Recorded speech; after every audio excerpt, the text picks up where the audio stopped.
নমস্কাৰ, মই মজিদ। বন্ধুসকল, বলগতে চাওক আজি সন্ধিয়াৰ 7টা গুৰুত্বপূৰ্ণ খবৰ। প্ৰথমটো খবৰ, আহি গ'ল লাখপতি বাইদেউ আঁচনিৰ ধন। ৰাজ্যৰ লাখ লাখ মহিলাৰ বেংক একাউণ্টত সোমাইছে টকা। লাখ লাখ মহিলাৰ মুখত বিৰিঙিছে হাঁহি। আৰু ধন বিতৰণৰ প্ৰচেছিং ইতিমধ্যে আৰম্ভ হৈ গৈছে।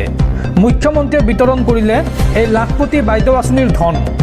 টকা সোমাবলৈ আৰম্ভ হৈ গৈছে ৰাজ্যৰ 27 লাখ মহিলাৰ একাউণ্টত। এতিয়াই পৰীক্ষা কৰক আপোনাৰ বেংক একাউণ্ট। আহি গ'ল ধন, লাখ লাখ মহিলাৰ মুখত বিৰিঙিছে হাঁহি। ধন বিতৰণৰ প্ৰচেছিং অব্যাহত আছে বা আৰম্ভ হৈ গৈছে। মুখ্যমন্ত্ৰীয়ে বিতৰণ কৰিলে ধন। টকা সোমাবলৈ আৰম্ভ হৈ গ'ল ৰাজ্যৰ 27 লাখ মহিলাৰ একাউণ্টত। গছপুলি ৰোৱা 27 লাখ মহিলাৰ একাউণ্টত সোমাবলৈ আৰম্ভ হৈছে 10,000কৈ টকা। আৰু এতিয়াই পৰীক্ষা কৰক আপোনাৰ বেংক একাউণ্ট। 27 লাখ মহিলাৰ বেংক একাউণ্টত সোমাবলৈ আৰম্ভ কৰিছে লাখপতি বাইদেউ আঁচনিৰ প্ৰথম কিস্তিৰ 10,000কৈ টকা। আৰু এই টকা ভাল কামত ব্যৱহাৰ কৰিলে আপোনালোকে অহা বছৰ লাভ কৰিব 25,000 টকা আৰু পৰৱৰ্তী পৰ্যায়ত পুনৰ লাভ কৰিব 50,000 টকা। ধন বিতৰণ কৰি এই বৃহৎ ঘোষণা কৰিছে ৰাজ্যৰ মুখ্যমন্ত্ৰী হিমন্ত বিশ্ব শৰ্মাই। আৰু এই লাখপতি বাইদেউ আঁচনিৰ পৰা হাজাৰ হাজাৰ মহিলাৰ নাম কৰ্তন কৰা হৈছে। কোনসকল মহিলাৰ নাম কৰ্তন কৰা হৈছে আৰু কিয় কৰ্তন কৰা হৈছে চাওঁ আহক। যিবোৰ মহিলাৰ 3টা সন্তান বা তাতকৈ বেছি, তেওঁলোকক দিয়া নাই এই আঁচনিৰ টকা। উদ্যমী কাম বেছি সন্তান থকা মহিলাই কৰিব নোৱাৰে, এই মন্তব্য মুখ্যমন্ত্ৰী হিমন্ত বিশ্ব শৰ্মাৰ। উল্লেখযোগ্য যে 3টা কিস্তিত লাখপতি বাইদেউ আঁচনিৰ ধন প্ৰদানৰ ব্যৱস্থা কৰিছে চৰকাৰে। হাঁহে যদি কণী পাৰিব লাগে তেন্তে আপোনালোকে মোবাইল নিকিনিব, ভাল কামত লগাওক এই পইচাখিনি। আৰু তেতিয়াহে পৰৱৰ্তী কিস্তিত আপোনালোকে লাভ কৰিব 25,000কৈ টকা। আৰু শেষৰ কিস্তিৰ ধন হ'ব 50,000 টকা। লাখপতি বাইদেউ আঁচনিৰ ধন বিতৰণ কৰিয়েই মুখ্যমন্ত্ৰী ডক্টৰ হিমন্ত বিশ্ব শৰ্মাৰ এই বৃহৎ ঘোষণা। বিহালীত আজিৰ দিনটোত 230 কোটি টকা বিতৰণ কৰিলে মুখ্যমন্ত্ৰী হিমন্ত বিশ্ব শৰ্মাই। পৰৱৰ্তী খবৰ, সাংবাদিক দিলৱাৰ হুছেইন মজুমদাৰৰ ভাতৃক আটক আৰক্ষীৰ। মাটি কিনা বেচা সংক্ৰান্তীয় গোচৰত এইবাৰ আটক কৰা হৈছে সাংবাদিক দিলৱাৰ হুছেইন মজুমদাৰৰ ভাতৃ তৈবুৰ হুছেইন মজুমদাৰক। সাংবাদিক দিলৱাৰ হুছেইন মজুমদাৰৰ ভাতৃক আটক। জ্যেষ্ঠ ভাতৃ তৈবুৰ হুছেইন মজুমদাৰক আটক সজাই আৰক্ষীৰ। নিশা ডুবকাৰ পৰা আটক কৰে সাংবাদিক দিলৱাৰৰ জ্যেষ্ঠ ভাতৃক। জ্যেষ্ঠ ভাতৃ তৈবুৰ হুছেইন মজুমদাৰ পেছাত এজন শিক্ষক।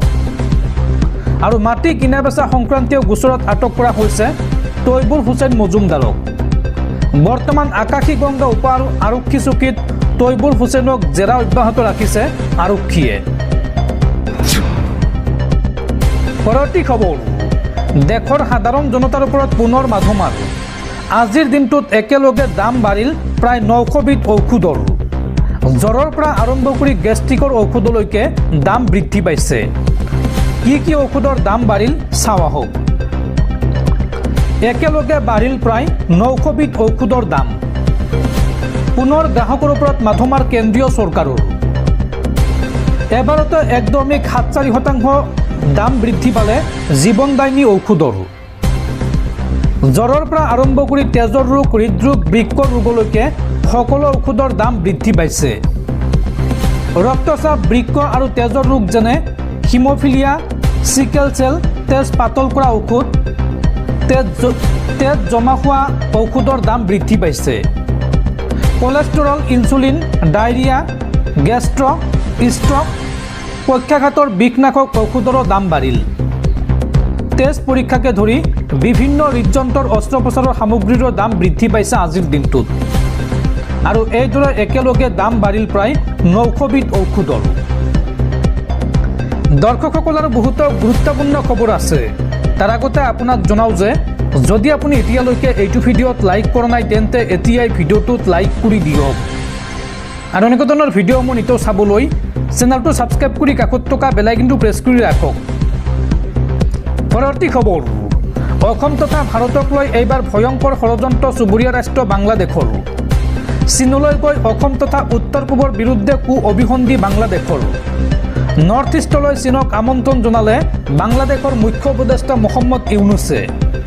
নৰ্থ ইষ্ট তথা উত্তৰ পূৰ্বাঞ্চলৰ অভিভাৱক আমিয়েই বুলি মন্তব্য কৰিছে মহম্মদ ইউনুছে আৰু কৈছে চীন আহক উত্তৰ পূবলৈ। চীনত মহম্মদ ইউনুছৰ এই মন্তব্যৰ পিছতে তীব্ৰ প্ৰতিক্ৰিয়া প্ৰকাশ কৰিছে অসমৰ মুখ্যমন্ত্ৰী হিমন্ত বিশ্ব শৰ্মাই। চীনলৈ গৈ এইবাৰ অসম তথা উত্তৰ পূবৰ বিৰুদ্ধে অভিসন্ধি চুবুৰীয়া ৰাষ্ট্ৰ বাংলাদেশৰ। নৰ্থ ইষ্টলৈ চীনক আমন্ত্ৰণ জনালে বাংলাদেশৰ মুখ্য উপদেষ্টা মহম্মদ ইউনুছে। নৰ্থ ইষ্টৰ অভিভাৱক আমিয়েই বুলি মন্তব্য কৰিছে মহম্মদ ইউনুছে। অসম তথা উত্তৰ পূবত সাগৰ নাই আৰু সাগৰখন আমিয়ে দিছোঁ, এই মন্তব্য কৰিছে মহম্মদ ইউনুছে। ভাৰতৰ এই 7খন ৰাজ্যৰ গাৰ্ডিয়ান অৱ অচিয়ান বাংলাদেশ। এই গোটেই ৰিজিয়নৰ সাগৰৰ অধিকাৰী কেৱল আমি, এই মন্তব্য কৰিছে বাংলাদেশে। চীন আহক উত্তৰ পূবলৈ আৰু উত্তৰ পূবৰ বজাৰ বেপাৰ বাণিজ্য চীনলৈ, কাৰণ এই ৰিজিয়নৰ সম্ভাৱনীয়তা বহুত। উত্তৰ পূবক ভাৰতৰ পৰা পৃথক কৰাৰ অভিসন্ধি মহম্মদ ইউনুছৰ। চীনলৈ গৈ অসম তথা উত্তৰ পূবক লেণ্ড লক বুলি ক'লে মহম্মদ ইউনুছে।